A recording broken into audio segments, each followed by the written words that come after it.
We have the pleasure of having some very distinguished panelists with us today who are very knowledgeable across all aspects of payments. So I put this down in alphabetical order. So we'll start with Tobias Adrian, Financial Counselor and Director of Monetary and Capital Markets Department of the International Monetary Fund. He leads the IMF's work on the financial sector surveillance, monetary and macroprudential policies, digital money, capital markets, quite a wide range. He oversees capacity building activities in IMF member countries with regard to a wide range of topics, including tokenized money and finance. Prior to the IMF, Tobias was a Senior Vice President for the Federal Reserve Bank of New York. He's published extensively on a range of topics, and he has a PhD from MIT. So next we have Christine Parler, the Sylvan C. Coleman Chair of Finance and Accounting at the Berkeley Haas School of Business and co-director of the Berkeley Center for Responsible Decentralized Intelligence. She's performed extensive research in such areas as market microstructure and banking. Her current work focuses on fintech and payments.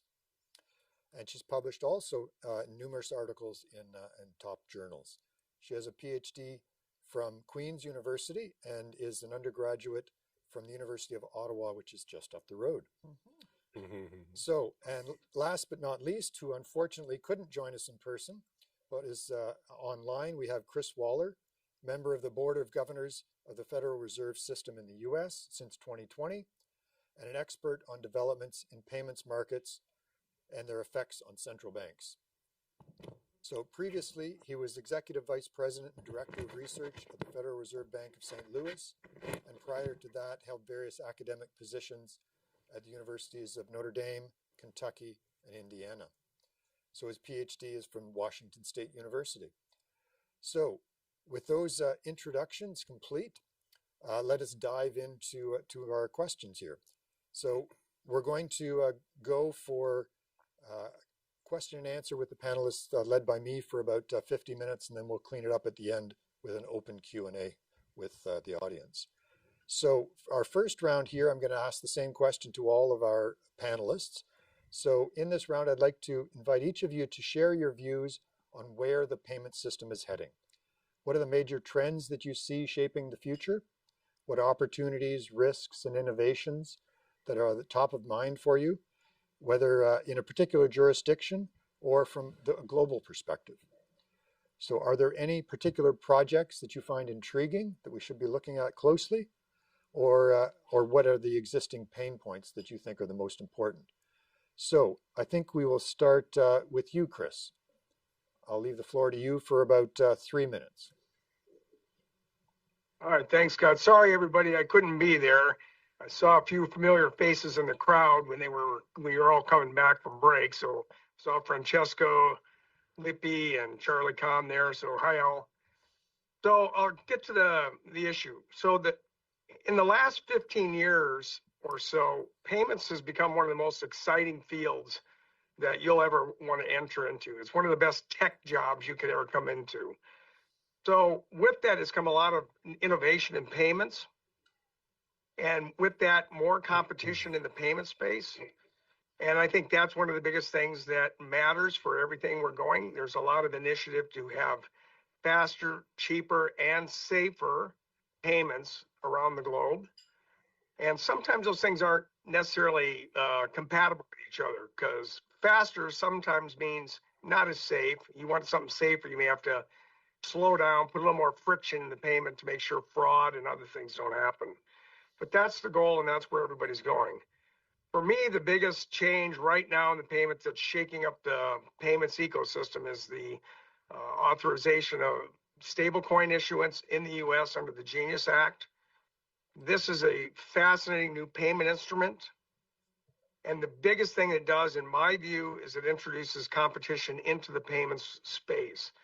It'll put pressure on certainly cost and payment fees for cross-border payments.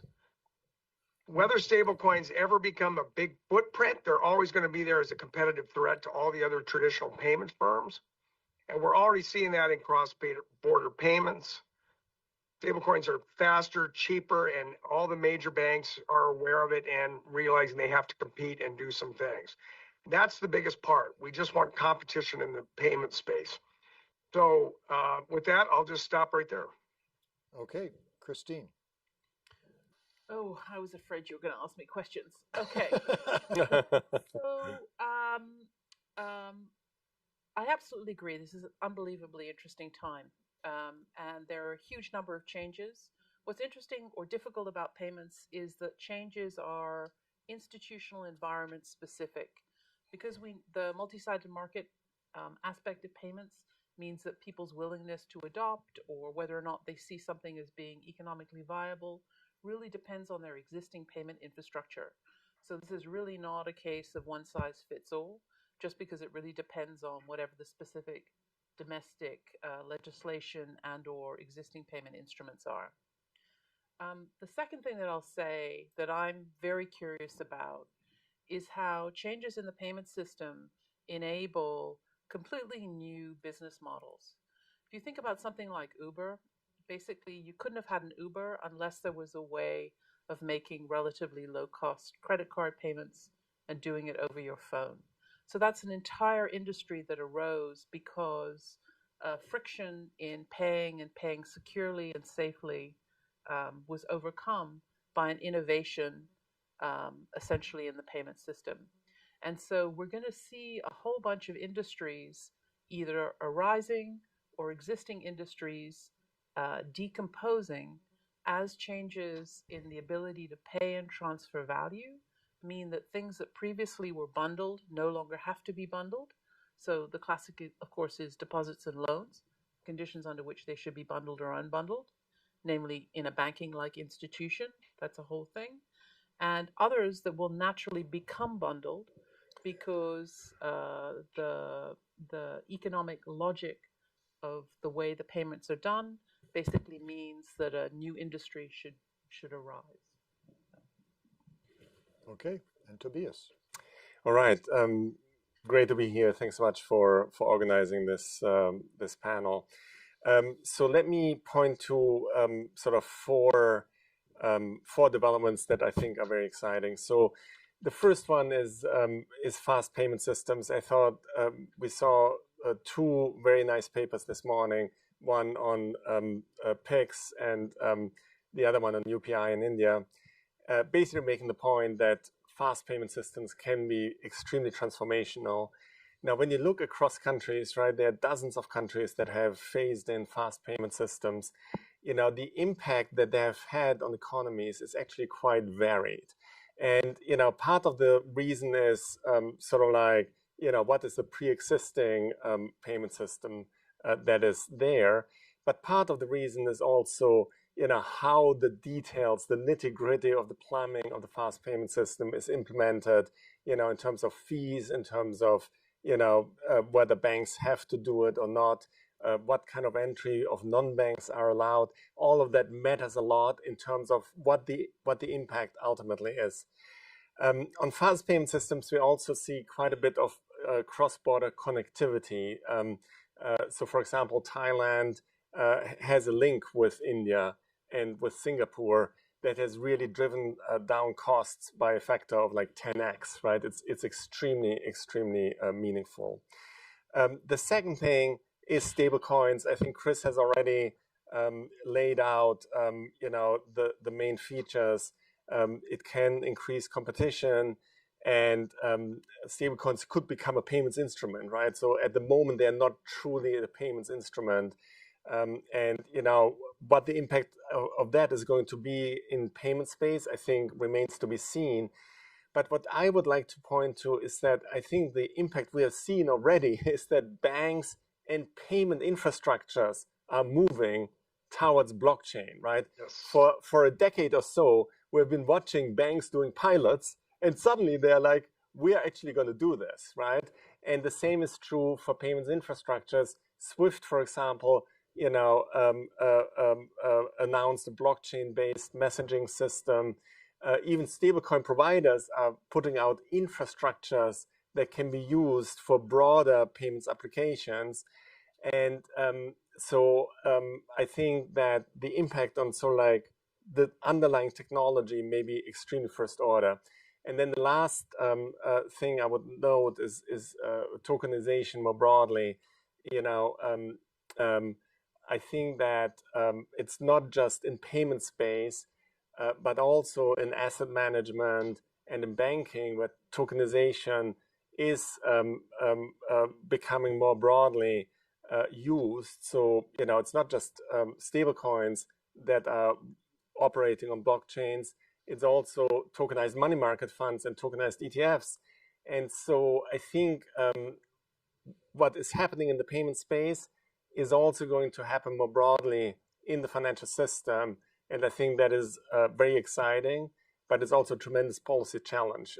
I think getting the right policies in place is going to matter tremendously. Okay, thank you, Tobias.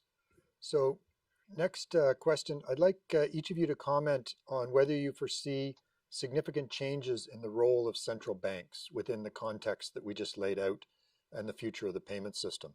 So in your view, are there any particular areas where a central bank's role or focus need to adapt, change, evolve, expand, contract? So Christine, do you want to lead us off on this one? Sure. So I think it's obviously very difficult to know what's going to happen in the future. But if we have a situation where people stop using their deposit accounts as essentially being their means of payment, you're going to central banks' ability to affect monetary policy through changes in things like interest instruments is going to be really, really, really compromised.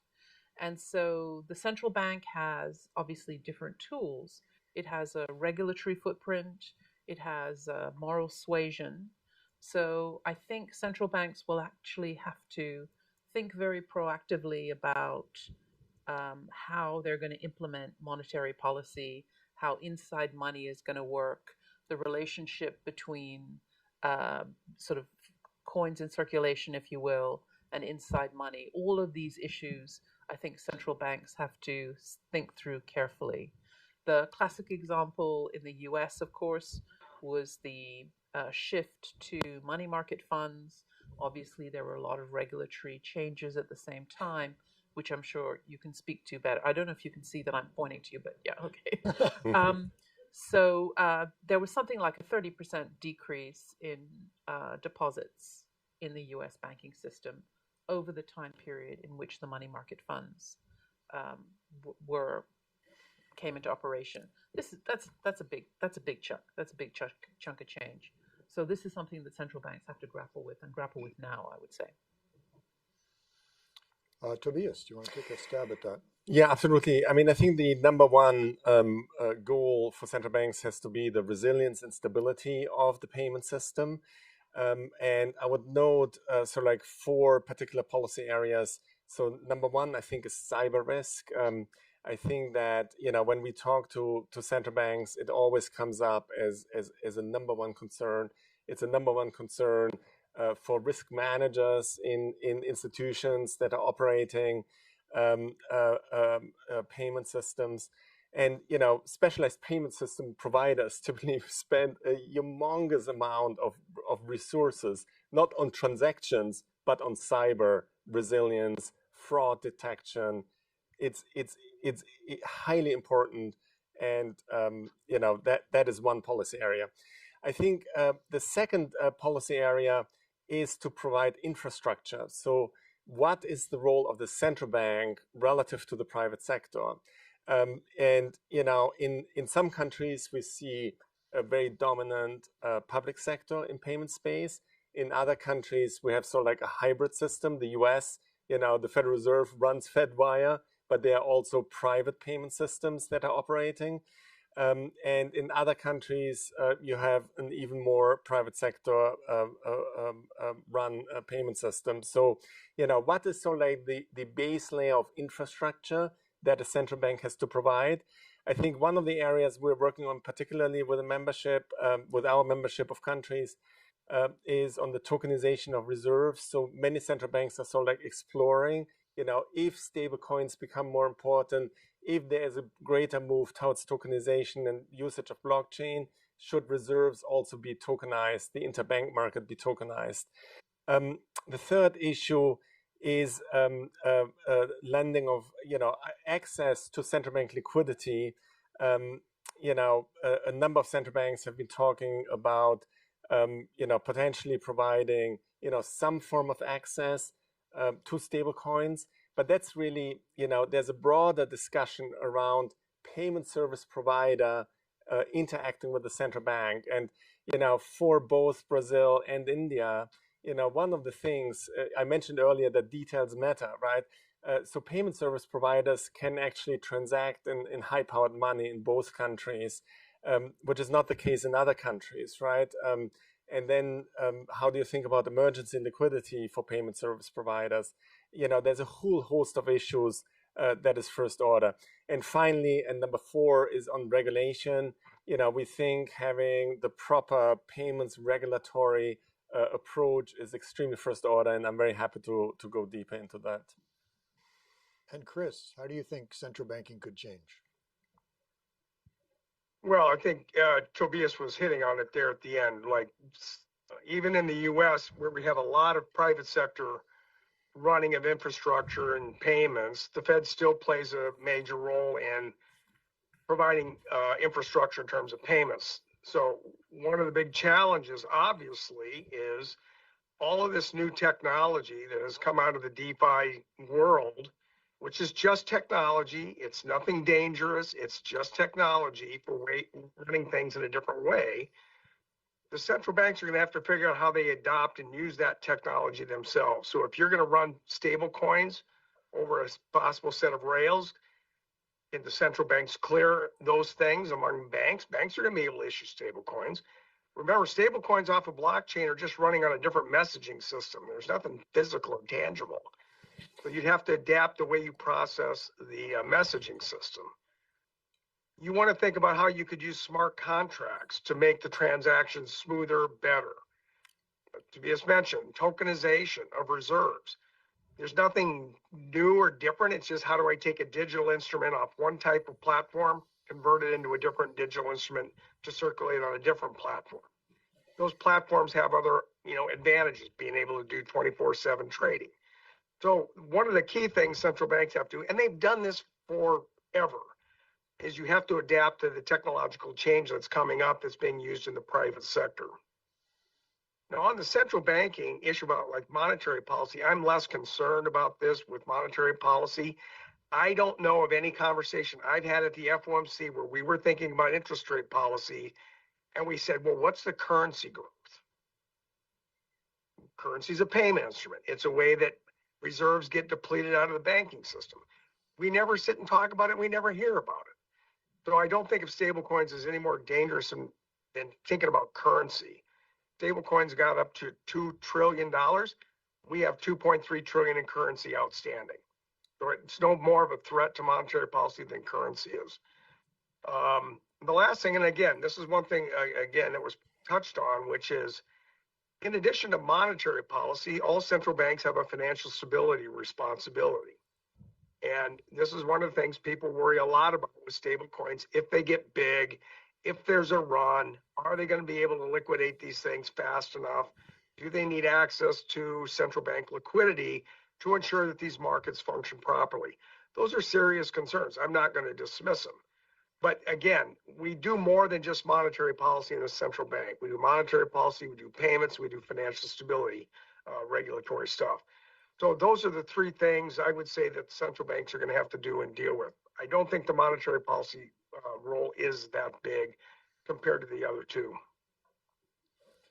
Okay, let's talk a bit more about cross-border payments in particular. So sticking with you, Chris, expanding on some of these technology questions and thinking more broadly globally has to bring in geopolitics. How do you think these things are going to shape cross-border payments going forward?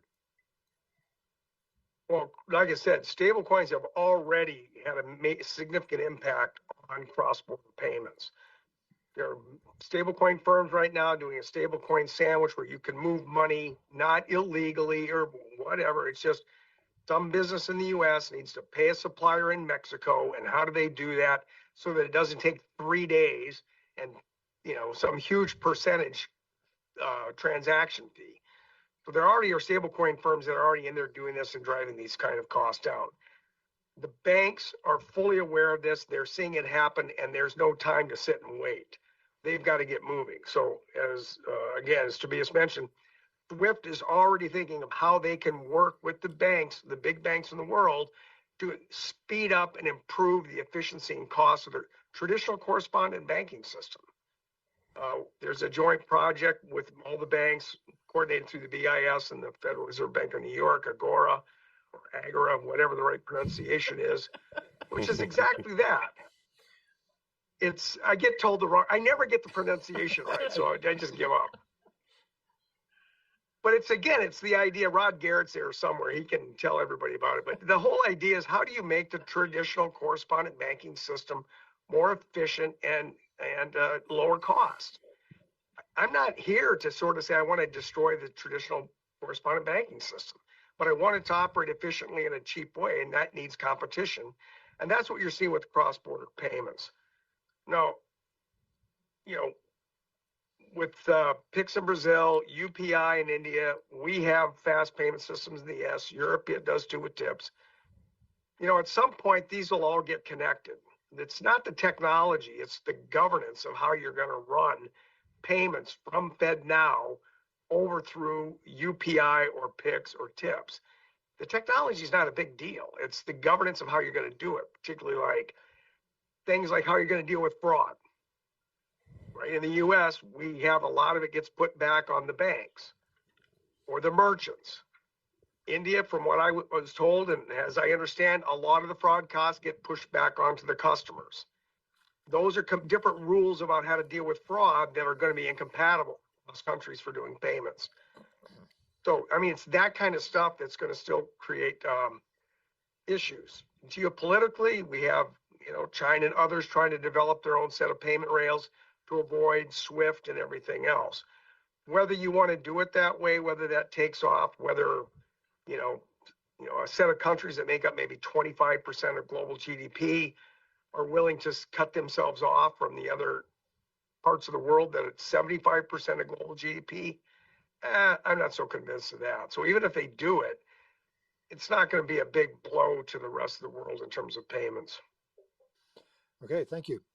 Tobias, so what does the IMF see as the main pain point in cross-border payments, and how should it be fixed?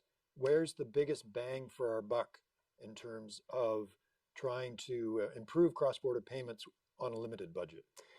Yeah, so let me agree with Chris that it's the governance that is the key issue. And unfortunately, it's a complicated issue. So, you know, so a way to think about that is to look at the de-risking of correspondent banks out of many countries around the world that has happened over the past 15 years or so. And, you know, that is really an issue about governance. And another way to look at that is, you know, when countries were starting to interconnect their payment systems, their fast payment systems, over the past decade or so, you know, the stumbling block was not the technology; it was the governance, the legal certainty, and you know, the big issue is so like the legal exposure to AML CFT issues, right? Know your customer, identity, and enforceability across borders. So what we're focusing on at the IMF is very much on the countries where they are the biggest pain points, right? And those are typically countries where governance problems are first order.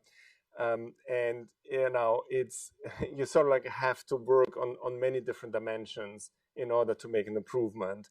I do agree that stablecoins have made a big difference, right, in terms of providing a cheap alternative to cross-border payments. And I do think that competition there, you know, has a strong motivating factor for the banking system to also get costs down and to ultimately address some of these very, very complicated issues. I would say, however, that stablecoins are now becoming regulated, right? And that is going to make a difference in and of itself to the costs of transacting in stablecoins across borders. So how that's going to play out, I think, remains to be seen. But I do think it's something important to keep in mind. But fully concur that competition is very first order, and that may put pressure on solving governance issues in a more aggressive way. Okay, thank you. So Christine, being outside as an academic, so how would you wave your magic wand and fix cross-border payments and make a major change to what goes on during this time of evolution? So I think one of the first things that I would do would be to ask Bruno to write a paper on what the most efficient way is for me to send value to somebody I don't know in a way that I have trust in. So to some extent, the correspondent banking system looks incredibly clunky, and it looks almost a little bit silly because there's all this collateral floating around. Then if you think about something like the Lightning Network that was built on top of the Bitcoin blockchain as a way of effectuating payments, they've effectively replicated the correspondent banking system, but instead of there being banks, there were just sort of random people who are providing collateral. So it could be that the most efficient way for me to send value to somebody I don't know is actually through something that looks like a correspondent banking system. At that point, you got a problem. The second problem that you've got is that while it is true that sophisticated people have adopted stablecoins for cross-border payments, if you look on the blockchain, you can see these like periodic payments. People are clearly getting salaries. It's great. The competition when you have multi-sided markets is really complicated. This is why you've had the introduction of a whole bunch of different competing payment mechanisms as a way of transferring value internationally, like these remittance companies. And Western Union is still in business, and they're charging unbelievably high fees. I'm sure because they have costs and whatever, but competition doesn't work. It's not like selling bottled water.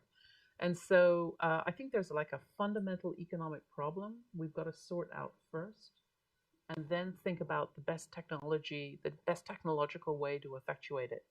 So I'd say that there's a giant question mark would be my answer to that question. Yeah. Okay, thank you. So let's do a little bit more on this topic of digital currencies. So Chris, do we really need stable coins, CBDCs, tokenized deposits to build a better future monetary system or payment system? Or can we do it through incremental changes or improvements in the legacy system? Well, I don't think we need CBDCs. I've been pretty clear on this for about 5 years. If you want something like a CBDC, stablecoins are kind of the private sector solution to doing it, at least for the US, right? They go out, they provide this digital object that kind of competes with other payment instruments. That's fine. That's why I argued for stablecoins 5 years ago as one of the reasons you didn't need a CBDC. The other thing, so there's a difference between talking about just a payment instrument and competition and then just pure technology. So tokenization, smart contracts, these are just technologies to facilitate payments. Distributed ledgers is just a new form of database management. And when you talk about it in terms like that, people go, well, this is kind of boring. But but if you say blockchain, it's really exciting. But if you just say it's a database management tool, everybody goes to sleep. But that's the point. These things are technologies that have proven themselves to be very good and efficient ways of doing things. So like I said, you have a blockchain that runs 24/7. You have to use smart contracts. You have to tokenize things to trade on those blockchains. but it gives people amazing speed, access, and to get things done and manage things. So the technology part of it, this is all great, and it's going to get adopted. Just to be said, we're already seeing private banks doing this, exploring it. JP Morgan runs tokenized repo trading 24/7 on their own internal permissioned distributed ledger. So they're all using all this technology for their customers. So it's not a question of, is it ever going to be used? Is it a novelty? It's definitely going to be used. I think of this as a fairly major revolution in payments.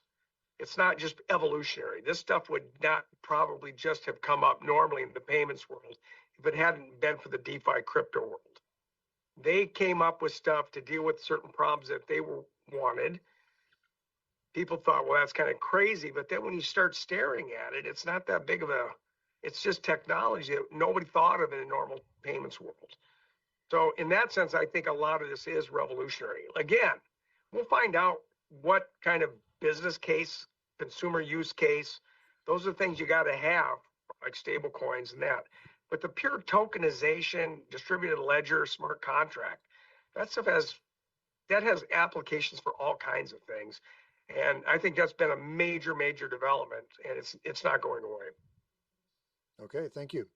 So Tobias, so what do you see as the most effective approach for regulating these new and different forms of money? What type of advice are you giving to your member jurisdictions? And so how can these regulatory frameworks be coordinated internationally? Yeah, absolutely. So we do have a regulatory framework for crypto assets and for stablecoins in particular. So this is jointly with the Financial Stability Board. We published our crypto policy approach. So this is covering both regulations, but also broader policy issues such as monetary control, capital controls, fiscal issues, right? And you know, the strong advice to all the membership is to phase in a regulatory approach and also take broader policy steps. So the regulatory approach, you know, is really based on the principles in which we are regulating banks and funds, security markets at the moment, right? Which is when there's maturity transformation, when there is leverage, you know, you want to, you know, apply prudential tools such as liquidity requirements in order to make sure that there are no runs or that run risk is mitigated. You know, liquidity backstops by central banks have to be according, you know, in place as well. And of course, on identity and AML/CFT, you know, integrity, that is a very big priority, of course. Now, you know, technology can help there, and I think I agree with Christine, right? Programmability of tokens is you know, very promising in terms of getting to identity verification, even if you're in an anonymous network or system. We also see quite a bit of permission systems. So even the providers, as I said earlier, stablecoin providers, you know, that are operating primarily on decentralized systems, are putting forward permission systems, because that is one way to really ensure AML, CFT, and identity requirements. So I think that so like financial stability is one priority for regulatory approaches, but integrity, so AML, CFT compliance, know your customer, is the other very, very important block. And those two really have to be solved by every single country in the world in order to take advantage of the benefits of the technology, right? So we think that there are benefits, but you do want to sort of, you know, have the appropriate policy framework to mitigate the risks from both a stability and an integrity point of view. Okay, thank you. So Christine, do you think that tokenized forms of money and assets are going to take over the financial system, as many people predict, at least in the crypto community, that will and should happen? Or are we looking at a future of a mix between the traditional non-tokenized and a future of tokenization? And we need to figure out how to marry these two together. It's complicated. So I think it's useful to distinguish between tokenization, yes or no, and the clearing and settlement systems. So what tokenization allows is it allows direct transfer of value for something else. Effectively, that means that you can have, settlement within 15-minute intervals. You can have precise settlement. You don't have to have as much collateral posted for most trading systems. There are lots of sort of efficiencies that come, certainly collateral efficiencies that come with tokenization. Whether or not that is optimal, I don't know. So in something like equities markets, it could be the case that we actually want to have delayed clearing and settlement. This is sort of an open question. People haven't thought about it very carefully. You might want to let short sellers have time to sort of identify what they're going to short. You might have people going out and finding money, getting loans if they want to make purchases. So there are lots of reasons why you might want to have a lag between trading, clearing, and settlement. And so that is separate from tokenization. So in worlds where you'd want immediate clearing and settlement, tokenization is much, much more efficient. But in worlds where you want a lag, then it's sort of just something that you might do, but it's not particularly that interesting, I would say. Okay. Looking at the time, I think we will pause and open up for some questions from the floor. I have a lot more of my own questions I could keep asking, but I think we will open it up and see what the audience is interested in. So, who's going to be first? Oh, come on, you're not that shy. Bruno. This is fascinating. Thanks a lot for all these. I was taking notes while you guys were talking, and it will be in my next papers. So I, for some political reason, people have been confusing CBDC and stable coins, but they are totally different animals. It doesn't make sense to compare them. If you think in terms of money creation, CBDCs are creating money. You can create money. The central bank can print CBDCs. Stable coins are not creating money. If you think of blockchain, stable coins are on blockchain, CBDCs are not. If you think about whether you have a central authority, CBDCs, of course you do. Stable coins, it depends. USDC and USDT have a central authority. DAI does not. It's decentralized. If you think of problems associated with potential risk-taking of intermediaries and moral hazard, you don't have that with CBDC. You have that with stable coins. So what my question is, will you stop saying that we have a choice between stable coins and CBDC and move on? I think that one has to be for Chris. I'll tell you, you just described a CBDC. You never described why you need it. I also described the stable coins and didn't talk about why we needed it. I'm just saying these are two different animals. That's it. You know what? That's the private sector doing it. Let the private sector do what they want. If it fails, it fails. If it succeeds, it succeeds. That's a big difference. I'm all in favor of the private sector, in spite of the fact that I'm French. But but that does not imply I am in favor of the private sector, but I am not. It doesn't imply I am against the public sector providing some public goods. I think, if I could just sort of dive in, I think one of the issues around the rise of stablecoin has been the sort of the geopolitical issues around dollarization, and I think the sort of private incentives to generate a payment rail that people could use has led to a lot of complex discussions, I guess, around how we think about monetary sovereignty. And I don't think that those are going to go away very quickly. And perhaps sort of people with an economics focus aren't quite the right people to think it through, but it's a huge issue and a huge question. Yeah, it's a huge issue. Yeah, can I come in on that? So this is indeed a worry, particularly for emerging markets, right, where dollarization is a fact of life in many emerging markets. And so, the first order policy advice, of course, is build resilient institutions like, independent central banks and, strong regulatory bodies and, responsible fiscal policies, etc., that would then, remove the incentives for dollarization, right?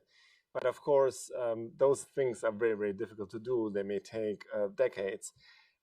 So, the second best that many emerging markets are using are capital controls, right?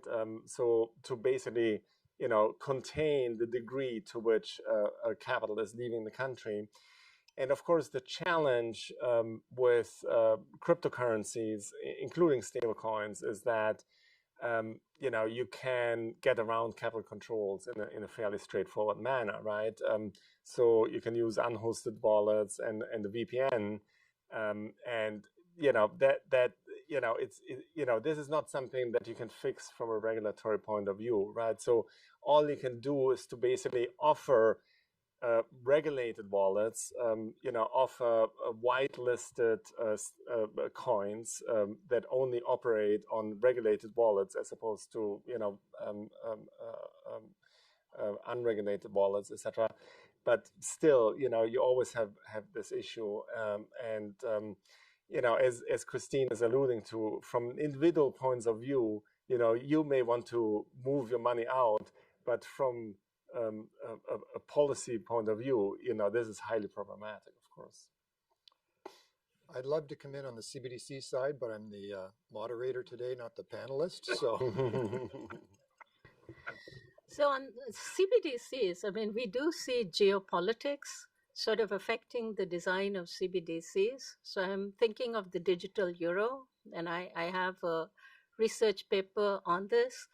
And that is, so the BIS actually categorizes all the speeches by the central bank on the, probability of the digital euro going in, positive, negative, and neutral sentiment.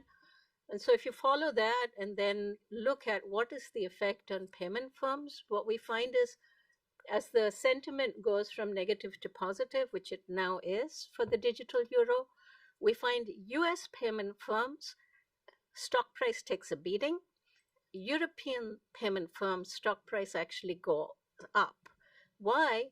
Because the digital euro is now being designed with strategic autonomy in mind. So very much with geopolitical motives. Everyone, wants to be autonomous.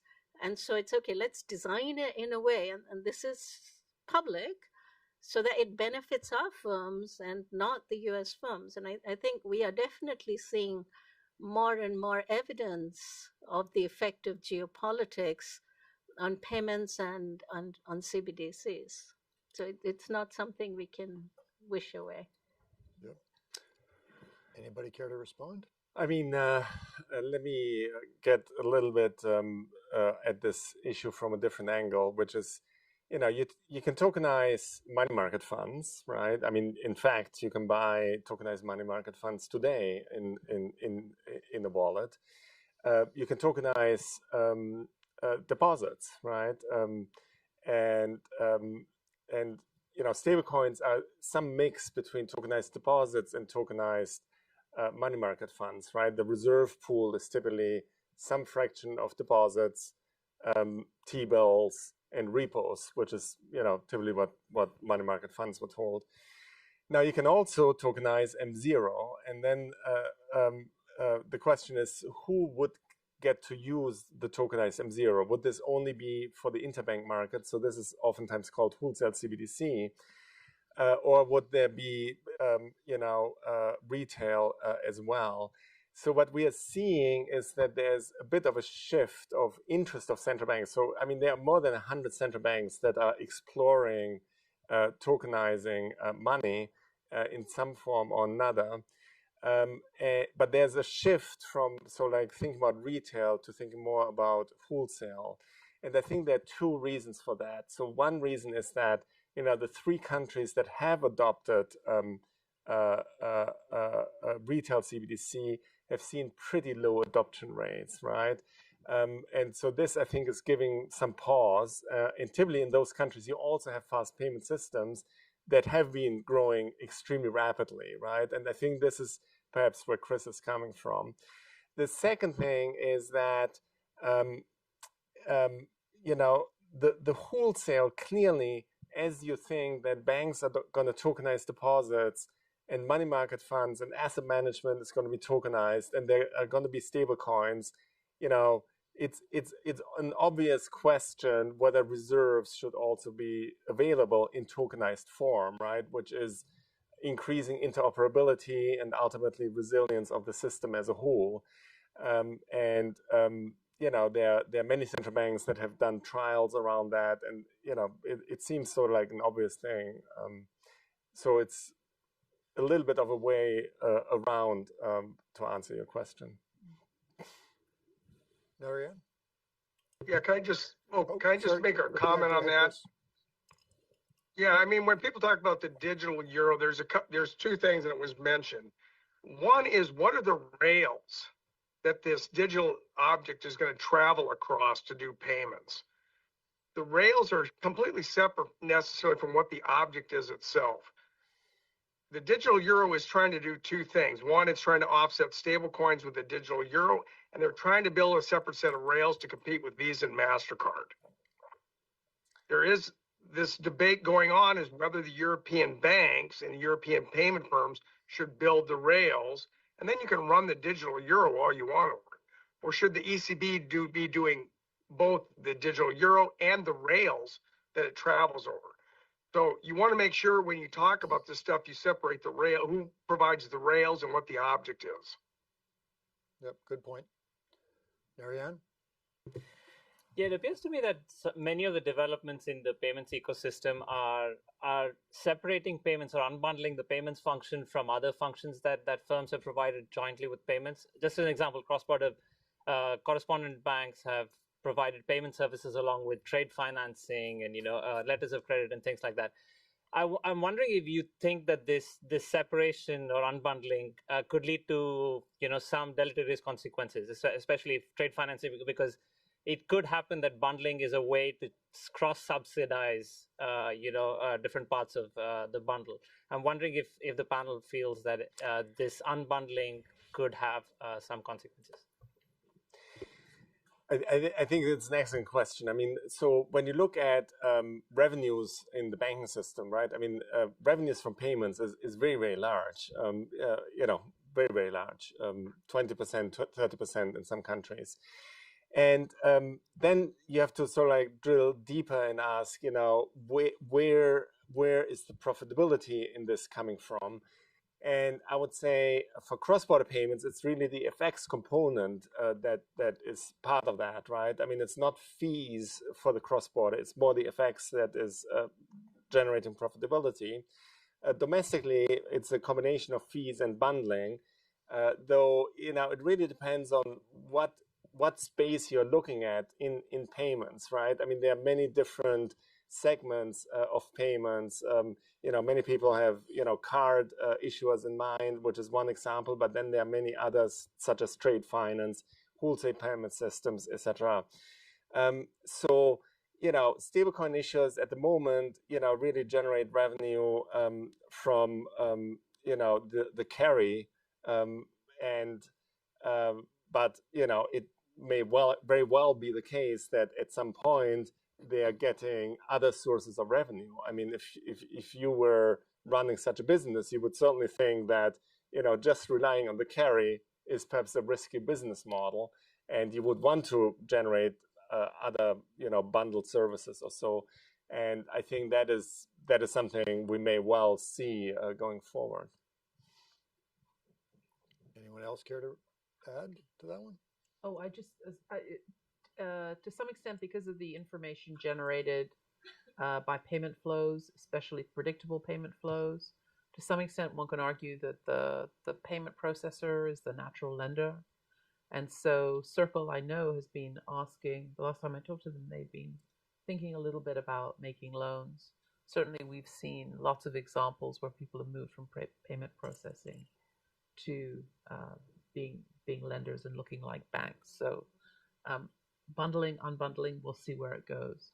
The other thing that I should point out is that one of the things that people are exploring is agentic commerce, which is, because of the costs and stablecoins are so low, it becomes feasible to sell things for a couple of pennies, or very, very low margin things that basically are too small for credit cards to make it economically feasible. At which point you have potentially new business models, new business lines, whether or not who they're going to interact with, as we don't know, but new things will come up. So it's not just legacy things that will be disintermediated or unbundled, but new things may arise. Another question, Francisco? Yeah, I just wanted to get a little bit deeper into access to infrastructure. So I think typically we've been thinking about that since we had RTGS systems electronically. It was a privileged access to banks, because banks were special, being a vehicle for means of payment and lending, right? So how should our thinking about those trade-offs change now that we have stable coins, PSPs, and were we wrong to think it that way in the past, given just access to banks? I think I'd like to give that one to Chris. Well, I would say, traditionally, you go back centuries, banks did both credit extension and payments. And the problem, and this, I think, some other people in the room probably know this better than I do, but, this was Milton Friedman's whole argument, the whole Chicago school view of why you wanted narrow banks. If a bank is doing credit extension and handling all the payments, if the bank goes down because of bad credit risk extension, they bring the payment system down with it. And the question is, why would you want those two things bundled together in the first place? Have your banks that do credit extension, and then there are narrow banks that are basically payment firms. And if the bank goes down from bad investment, the payment firm doesn't go down and the payment system doesn't go down. So there is a sense in which there are stability aspects of separating these things. This is, like I said, it goes back to University of Chicago in the 1950s, that you don't want the payment system to be tied to credit risk. And that's, I think, a lot of what you're seeing with these payment firms coming up is they just process payments. They're not extending credit. And this is actually healthier for the system as a whole. Now, as Christine said, everybody that starts out just doing payments, pulling one string of activity off the bank's balance sheet, all of a sudden they like to start bundling those things back up, because there's lots of profits in a bank for doing these kind of things. So I think there is room for doing some unbundling of the payment system from the banking system, but there's just a natural tendency to want to start rebundling it back up. Christine? Yeah, if I could just comment briefly on settlement. To some extent, what stablecoins do is they bundle the settlement and the messaging. So they bypass, really, traditional settlement systems. So I understand, wanting to make sure that the right people get access to the system, but people seem to be just walking around it. And so that might be something that people in this room could think about quite carefully. Do you want to keep track of all that stuff? Do you want to have it centralized or not? And yeah. I think I'll expand this and go back to Chris and give you an opportunity to talk about your Skinny Master account. So how do you see that being an important part, or is an important part of the future, expanded access to central bank balance sheets or central bank payment systems? Right. I mean, this is, the way it has worked traditionally in the US, there was a master account, which had lots of functionality, lots of services that came with it. Only banks were eligible to get these things.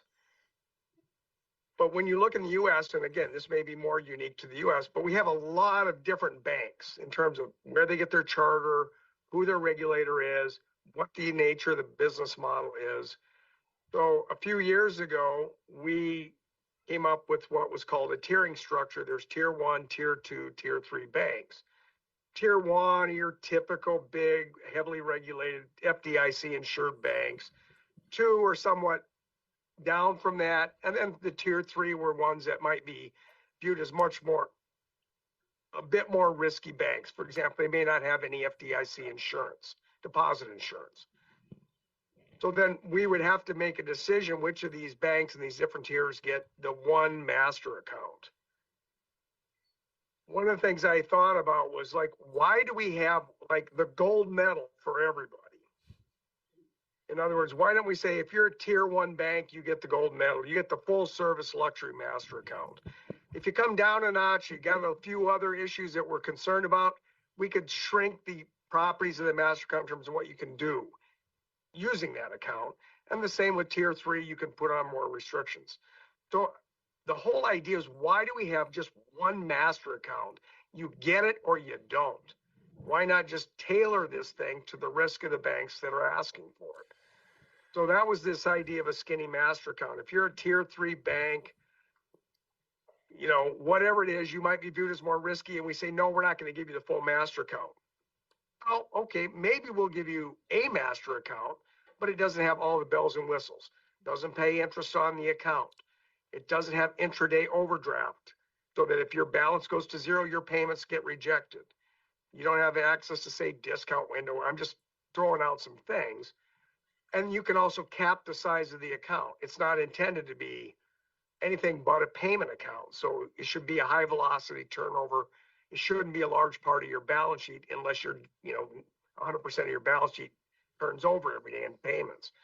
So that's really the idea, is to try to get away from one luxury payment account for everybody that we give it to, or you just tailor it and give access to people. Now, it is going to expand our balance sheet potentially.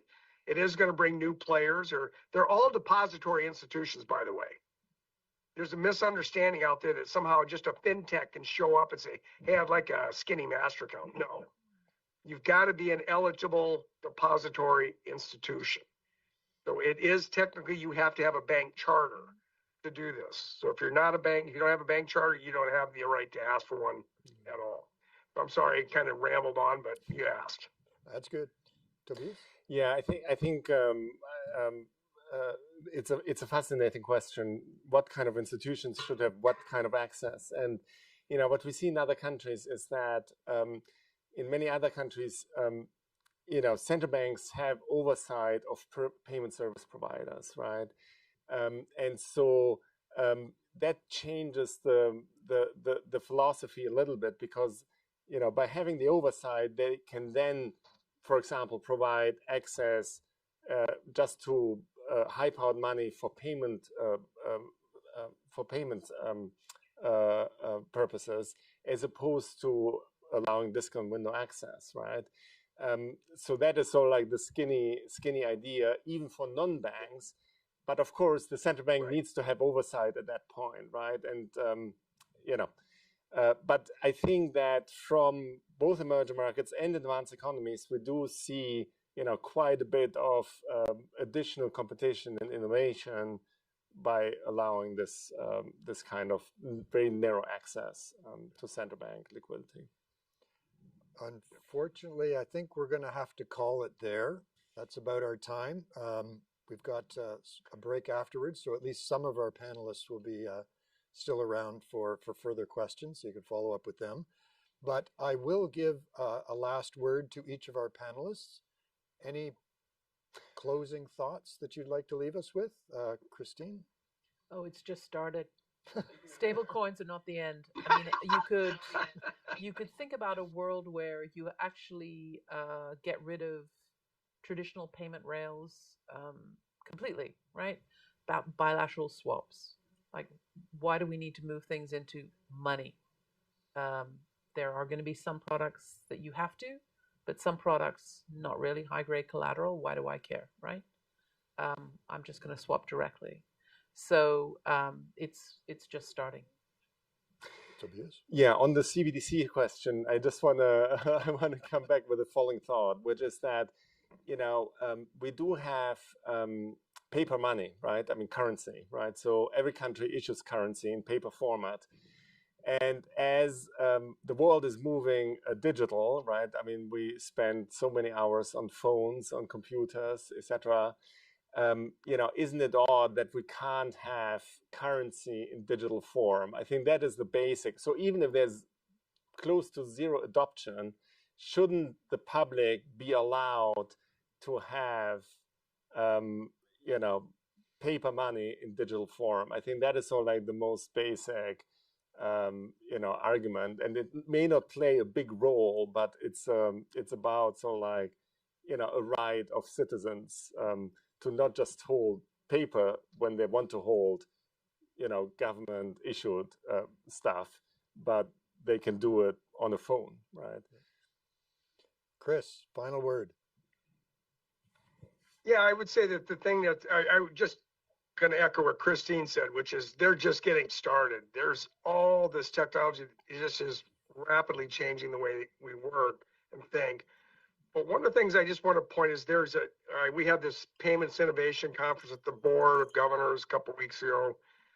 And there's been a noticeable change in the way things are done. When you go back 6, 7, 8 years ago in the crypto DeFi world, the attitude is, we're coming for your job, man.